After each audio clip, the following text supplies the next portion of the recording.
धन्यवाद। श्री सुधांशु त्रिवेदी। पीठासीन सभापति महोदय, आज एक ऐतिहासिक बजट के पक्ष में मैं अपने विचार प्रस्तुत करने के लिए खड़ा हुआ हूं, क्योंकि वित्त मंत्री निर्मला सीतारमण जी ने एक रिकॉर्ड बनाया है कि 1959 से 64 तक जो 6 बार लगातार बजट प्रस्तुत करने का मोरारजी देसाई जी का रिकॉर्ड था, उसे अब तोड़कर 7 बार लगातार बजट प्रस्तुत करने का रिकॉर्ड है।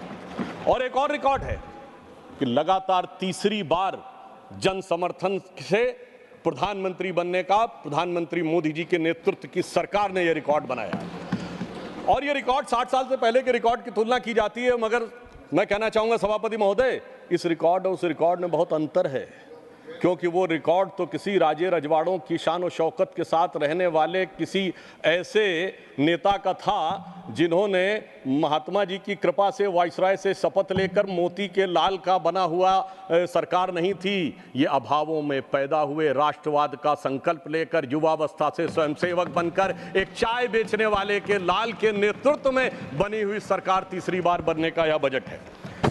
महोदय, बजट आंकड़ों का प्रतिबिंब होता है, मगर कुछ लोगों की आंखें ऐसा धोखा खाती हैं कि उन्हें आंकड़े सही समझ में नहीं आते। हमारी सरकार आने से पहले 10वें नंबर की अर्थव्यवस्था थी, वो कमजोर थी। आज 5वें नंबर की अर्थव्यवस्था है, वो अच्छी है, मगर इनको वो अच्छी और ये बुरी लगती है। जब 74,000 रुपए पर कैपिटा इनकम थी तो वो अच्छा था, अब 2,12,000 रुपए पर कैपिटा इनकम है तो वो खराब है। 10% महंगाई अच्छी थी, 5% महंगाई खराब है। ग्रोथ रेट 5% से कम थी, वो अच्छी थी, और अब ग्रोथ रेट 7.2 और कुछ सीमाओं में 8% है तो वो खराब है।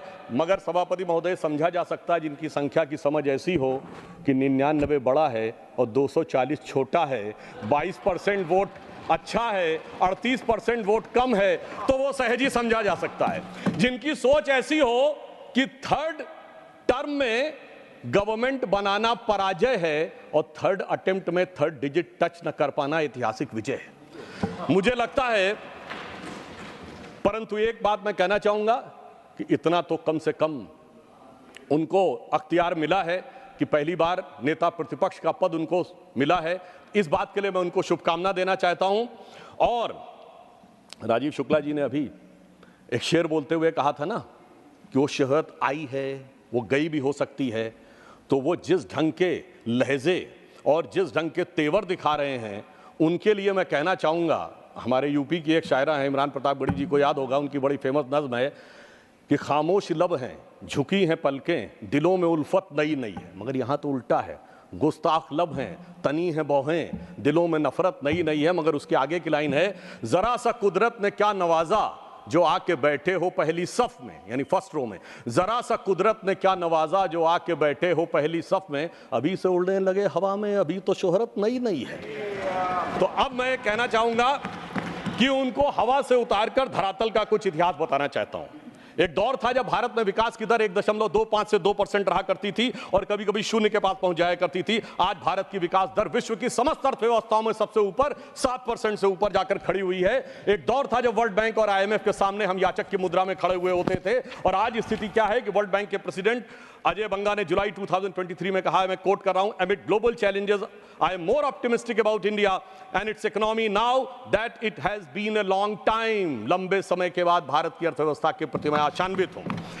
महोदय, मैं याद दिलाना चाहता हूं, पुराने जमाने की एक बड़ी फेमस फिल्म थी जिसमें एक डायलॉग था कि तुम्हारा मुल्क 1970 के आसपास की, ये 2 रोटी खाता है तो एक कर्जे की खाता, India's contribution to the world is 0 0 and 0। मैं याद दिलाना चाहता हूं, आज मोदी जी के नेतृत्व में हालत ये हुई है कि IMF की चीफ क्रिस्टिना जॉर्जिएवा ने कहा है कि India's contribution to the global GDP is 15% and it is becoming growth a continuous to remain a bright spot in the global economy। Sir 15% के द्वारा ब्राइटेस्ट स्पॉट भारत बना हुआ है। फिस्कल डेफिसिट 4.9% है, करंट अकाउंट डेफिसिट 0.7% है, all time high capital expenditure है, all time high foreign exchange reserve है। और एक और तथ्य में शायद लोगों ने ध्यान रहा हो, पिछले वर्ष भारत में फॉरेन रेमिटेंस $125 बिलियन का हुआ, जो पूरे वर्ल्ड में सबसे ज्यादा था, चाइना से भी ज्यादा था।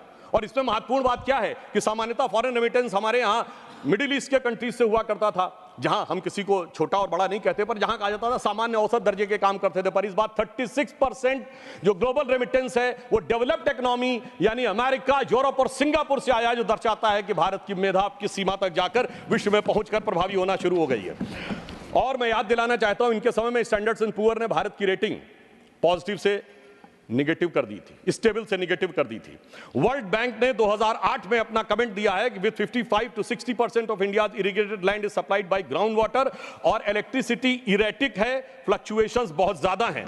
और अब मैं बताना चाहता हूं मई 2024 में वही वर्ल्ड बैंक क्या कहता है, the positive outlook reflects in our view with the policy stability, deepening economic reforms and government's elevated debt and interest burden while bolstering economic resilience could lead to high rating over the next 24 months। यानी अब वही कह रहा है कि भारत इन शानदार तरीके से आगे बढ़ रहा है कि 2 साल और आगे चलता रहेगा।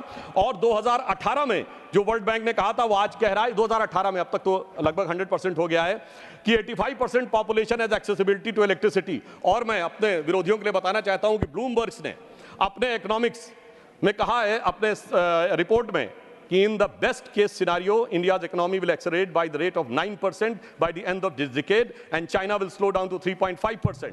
So that puts India on the course to overtake China by the beginning of the next decade. और उन्होंने कहा कि world's biggest economic growth driver India बन सकता है आफ्टर 2029, और हमें पूर्ण विश्वास है कि मोदी जी के नेतृत्व में 2029 से हम पहले बन के दिखाएंगे।